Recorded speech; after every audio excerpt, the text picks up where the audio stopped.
Mi papá se puso de pie en la comida comunitaria de la iglesia, me apuntó con su tenedor a través de 2 mesas plegables y dijo lo que había estado diciendo toda mi vida.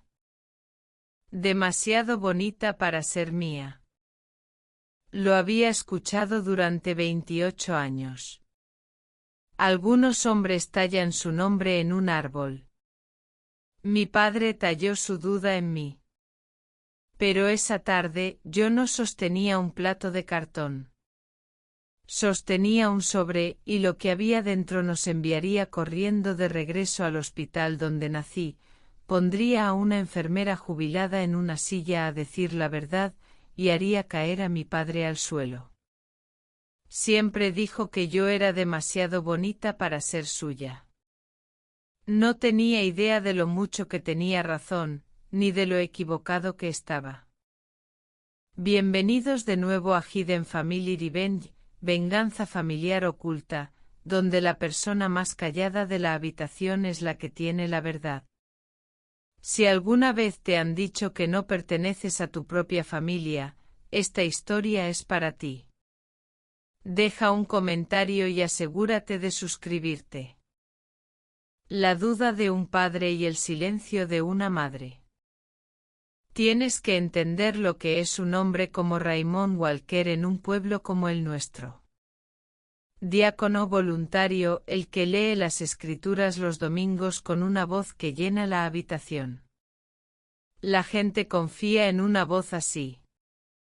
Así que cuando la usó contra mi madre en una mesa plegable llena de cacerolas, nadie le dijo que se sentara.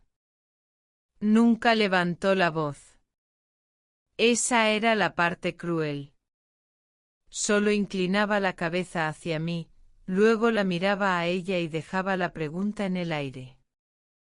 ¿De quién es esta niña, Connie?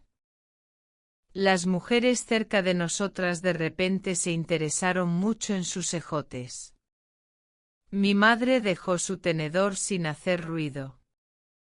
No lloró. Había dejado de llorar más o menos alrededor de mi 10º cumpleaños. Y lo que reemplazó las lágrimas era peor de ver. Una especie de quietud ensayada. La forma en que mantienes el rostro cuando has decidido no darle a alguien la satisfacción. La vi encogerse 1 centímetro a la vez, y algo en mí que se había estado haciendo pequeño durante 28 años finalmente se negó. Puse mi mano en su hombro. Nos vamos, mamá. Lo dije en voz baja porque el silencio viaja más lejos que los gritos en una habitación llena de gente que finge no escuchar. No discutí con él. Discutir era lo que quería. Una escena, una prueba de que yo era dramática, prueba de lo que fuera que necesitara creer esa semana. Simplemente acompañé a mi madre más allá del perchero y hacia el estacionamiento, y sentí que cada ojo nos seguía como si fuéramos nosotras las que habíamos hecho algo mal. En el auto, ella se miró las manos. Nunca hice lo que él dice, susurró. Lo sé, le dije y luego le conté la verdad que había decidido 3 días antes. La razón del sobre que aún no había abierto. Lo sé y voy a demostrarlo. La enfermera y la abuela. La gente que me conoce ahora nunca adivinaría que crecí bajo sospecha. Soy enfermera de labor y parto. Y aquí hay una broma que a Dios aparentemente le pareció graciosa. Traigo bebés al mundo en el Cypress County Memorial, el mismo hospital donde nací. La misma ala. Algunas noches trabajo en la misma sala de recién nacidos de la que mi madre salió cargándome. Me pagué la escuela de enfermería trabajando dobles turnos en una cafetería. Sin ayuda de nadie. Y era buena en el trabajo de la manera en que algunas personas son buenas para ser necesitadas. Esa era mi característica. Me hice indispensable para que nadie pudiera mirarme de la forma en que lo hacía mi padre y decidir que yo no contaba. El asunto de demasiado bonita no empezó al nacer. Se fue colando. Cuando era pequeña, solo parecía una niña. Y un niño puede ser de cualquiera. Pero alrededor de los 11 años, mi rostro tomó su forma definitiva. Cabello oscuro, ojos azul grisáceo, facciones finas. Y mi padre empezó a mirarme de la manera en que miras un problema matemático que no cuadra. Él y mi hermano menor, Luke, tenían el mismo cabello color arena, la misma mandíbula cuadrada, lo mismo en todo. Yo no tenía nada de eso. Él no mentía sobre lo que veía. Me miraba y genuinamente no podía encontrarse a sí mismo. No se equivocaba en que yo no le pertenecía, se equivocaba en el porqué. Nunca, ni una sola vez, consideró que el hospital se había equivocado. Si mi padre aportaba la sospecha, mi abuela aportaba la doctrina. Naen Walker tiene 80 años y construyó toda su identidad sobre una palabra: sangre. Hay una pared de fotografías enmarcadas en su pasillo principal. 4 generaciones de Walkers y yo no estoy en ella. Ni una sola foto. Cuando tenía 9 años, le pregunté por qué y ella me miró sin ninguna calidez y dijo: ella no es una Walker. Las 3 pistas en la caja de zapatos. Una vez le pregunté a mi madre por qué se quedó. Me quedé para que tú y Luke tuvieran una familia, dijo. Y me quedé porque sé lo que soy. No tengo que confesar una mentira para mantener la paz. Luego dijo algo que se me quedó clavado sobre la noche en que nací. Hubo una tormenta. Las luces se apagaron en la sala de cunas durante 1 minuto, tal vez 2. Y había una enfermera que no dejaba de disculparse por algo una y otra vez. Ese dato se sumó al descubrimiento que hice esa misma noche al revisar mi caja de recuerdos. El tipo de sangre, la tarjeta del hospital marcaba mi tipo de sangre como A. Ambos de mis padres son O positivo. 2 padres O positivos solo pueden tener un hijo O. Nunca una A. La inconsistencia de los números, mi pulsera de recién nacida decía Moisés 7. Pero en la parte de atrás de la única foto Polaroid del hospital, mi madre había escrito, cuna 4. Un bebé recibe un solo número en todo el sistema. Nunca pueden discrepar. Las pistas se alinearon, la tormenta, el tipo de sangre, los números diferentes. La prueba irrefutable. Esa noche pedí un panel de ADN. 2 semanas después, el sobre llegó. Hice que mis padres se sentaran a la mesa de su cocina. Mis manos estaban firmes. Leí el primer bloque de resultados en voz alta. Probabilidad de paternidad, Raymond Walker 0%. Mi padre se puso de pie, su rostro se iluminó. Se sentía vindicado. Lo sabía, dijo. Ya se daba la vuelta para irse. Él creyó que la prueba le había dado la razón. Papá, siéntate, le dije. Tienes que escuchar la segunda línea. Probabilidad de maternidad, Connie Walker 0%. Por un momento, nadie lo entendió. Significa que él no es mi padre, le dije a mi madre. Y significa que tú no eres mi madre.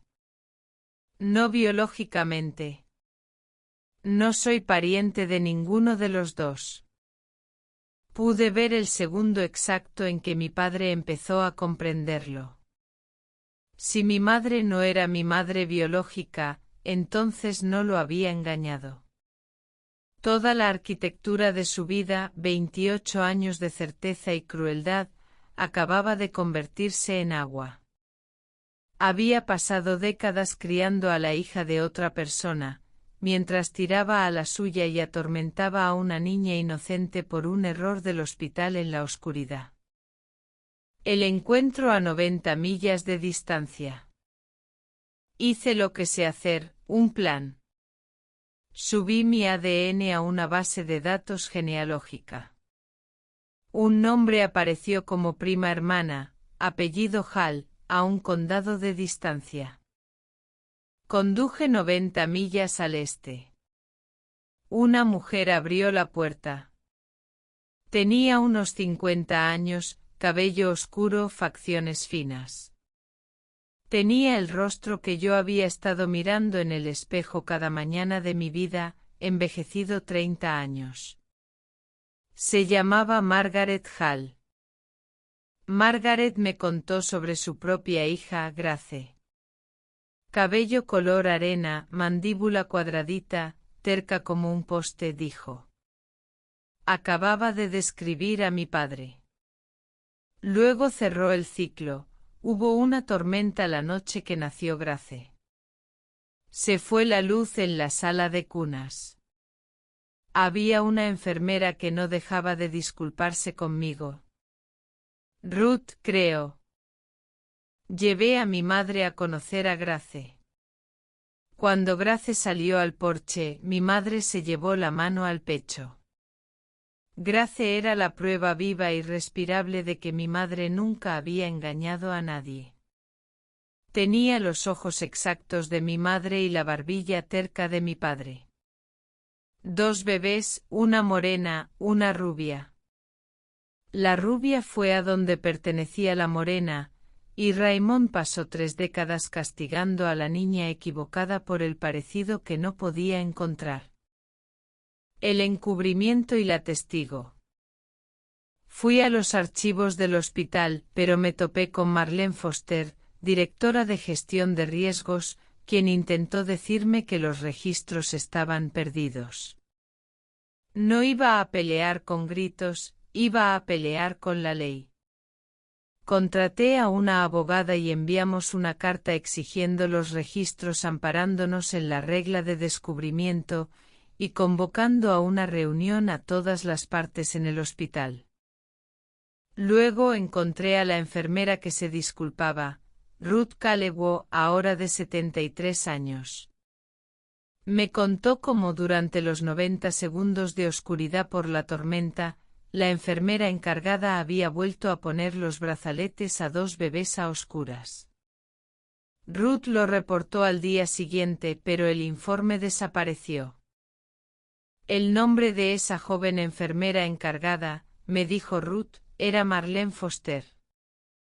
El juicio en la sala de conferencias.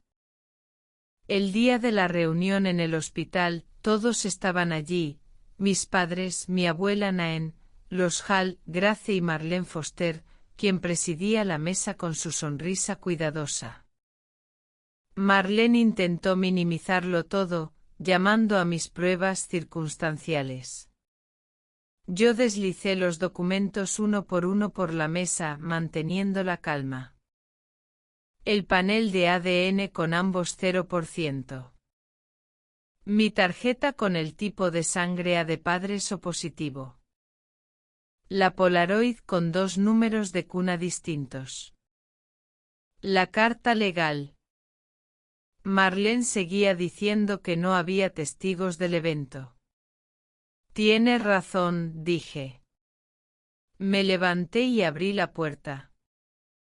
Ruth Calewu entró en la habitación y el rostro de Marlene Foster se desmoronó. Ruth se sentó y contó frente a todos, incluidos los abogados del hospital, lo que había presenciado esa noche en 1998 y cómo Marlene Foster, la enfermera encargada, había cambiado las pulseras y encubierto el reporte. La caída de las mentiras. Toda la habitación se volvió hacia mi padre. Se levantó tambaleándose. Miró a Grace, su verdadera hija, con las facciones Walker que había buscado en mí toda su vida. Luego me miró a mí. Mi madre nunca te mintió. El hospital lo hizo, le dije en voz baja. Luego le devolví la frase que me había grabado durante 28 años. Tenías razón. Yo era demasiado bonita para ser tuya. Nunca fui tuya. Su rostro se volvió flácido, sus rodillas se desarticularon y Raymond Walker cayó al suelo. Mi madre no se abalanzó hacia él para ayudarlo. En lugar de eso, cruzó la habitación y abrazó a Grace. Mi padre se quedó en el suelo frío, finalmente y completamente a solas con lo que había hecho. Marlene fue puesta en licencia administrativa ese mismo día y el hospital admitió el error poco después. Un nuevo comienzo a mis condiciones. Mi madre y Margaret Hall, dos mujeres que se habían llevado a casa a la hija equivocada, formaron una familia extraña y hermosa junto a Grace y yo. Fui a ver a mi abuela Naen una última vez y le devolví su frase: tenías razón, nunca fui una Walker. Resulta que eso fue lo más amable que me dijiste. Mi padre apareció en mi apartamento con el sombrero en las manos y lo siento con 28 años de retraso. Le puse condiciones firmes. Primero tendría que ponerse de pie en la misma iglesia y decirle a cada persona que lo escuchó acusar a mi madre, que ella nunca hizo nada malo. Segundo, empezaríamos de cero a mi manera. He terminado de audicionar para un papel en mi propia familia, le dije. Él no discutió. Solo asintió y dijo, de acuerdo. Pasé 28 años intentando ganarme un asiento en una mesa que nunca fue mía. Y el día que dejé de suplicar por él, descubrí que había pertenecido a un lugar todo el tiempo. Si alguien construyó toda su historia sobre una mentira acerca de quién eres, no tienes que seguir viviendo dentro de ella. Ve a buscar la verdad, ponla sobre la mesa y deja que ella haga el resto.